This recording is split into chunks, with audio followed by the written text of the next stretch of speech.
नमस्कार. ड्रायव्हिंग भावामध्ये आपल्या सर्वांचं स्वागत आहे. मी साधारण मला वाटतं 3-4 हप्त्यापूर्वी 1 महिना झाला असेल, मी एक व्हिडिओ टाकला होता, म्हणजे पोस्ट केला होता की सामसूम रोडवरून जाताना काळजी घ्या. दुसरी गोष्ट आहे, मी वरती लिहिलं होतं सावधान म्हणून.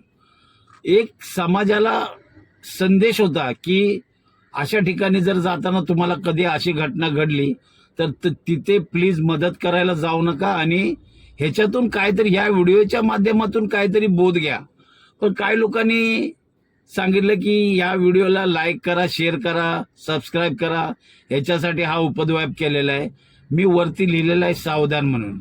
पण आता एक साहेबांची आपल्याला कमेंट आली आहे, शिंदे साहेब म्हणून आहेत, तुम्ही वरती बघू शकता. त्यांनी सांगितलंय की मला असा अनुभव आला आहे. मी काय चुकीचं बोलतोय? मी कुठल्याही गोष्टीला मिर्च मसाला लावून सांगत नाही. जे घटना घडली, आपण जे 35 वर्ष अनुभवलं ड्रायव्हिंग क्षेत्रामध्ये, जे अनुभव आपण म्हणजे मला मिळाले तेच मी फक्त सांगतो. मी काही वेगळं सांगत नाही. त्यांना अनुभव आले, त्यांनी बघा मेसेज केलाय. तर मित्रांनो, काळजी घ्या. सामसूम रोड म्हणून जाताना खरंच तुम्ही काळजी घ्या आणि सहसा कुणाला लिफ्ट देऊ नका. भेटू आपण पुढच्या व्हिडिओला.